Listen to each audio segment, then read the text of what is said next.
Presiden Joko Widodo, Jokowi, berulang kembali menekankan pentingnya pemulihan demokrasi di Myanmar yang tengah alami krisis politik, termasuk ketika hadir di KTT ASEAN ke-38.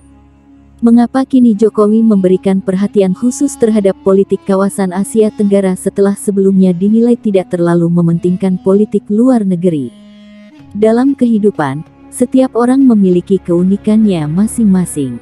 Namun, beberapa kesamaan di antara mereka bisa memunculkan perasaan dan kebutuhan untuk berkelompok. Setidaknya, hal itulah yang saya pikirkan ketika masih duduk di bangku sekolah. Bagaimana tidak, sudah menjadi pengetahuan umum bahwa lingkungan sekolah, khususnya di tingkat menengah atas alias SMA, adalah masa-masa di mana terbentuk geng-geng tertentu di antara siswa-siswi yang ada.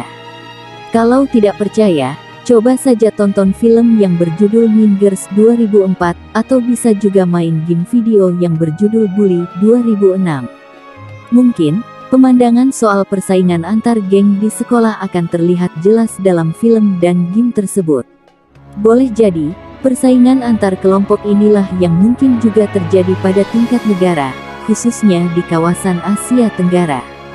Baru-baru ini, Presiden Joko Widodo, Jokowi, dikabarkan menghadiri KTT ASEAN ke-38 secara virtual pada 26–28 Oktober kemarin. Dari permukaan, pertemuan antar negara ini mungkin telah berjalan seperti biasa secara lancar. Namun, di baliknya, sejumlah upaya diplomasi dan negosiasi, terutama perihal krisis politik di Myanmar, menjadi fitur utama dari KTT kali ini. Bagaimana tidak, Jokowi tampaknya kesal dengan junta militer Myanmar yang dinilai tidak mengikuti dengan baik konsensus 5 poin, 5 point konsensus atau 5 PEX, yang telah disepakati bersama dalam KTT yang diselenggarakan di Jakarta pada April tahun 2021 lalu, sebuah KTT yang kabarnya diinisiasi oleh Jokowi dan Menteri Luar Negeri, Menlu, Ri Retno Marsudi. Ketegangan semakin memanas ketika beberapa bulan lalu terjadi kebuntuan dalam proses memilih utusan khusus ASEAN untuk Myanmar, di mana terjadi perdebatan antara negara-negara maritim seperti Indonesia, Malaysia, dan Singapura dengan negara-negara daratan seperti Thailand dan Myanmar.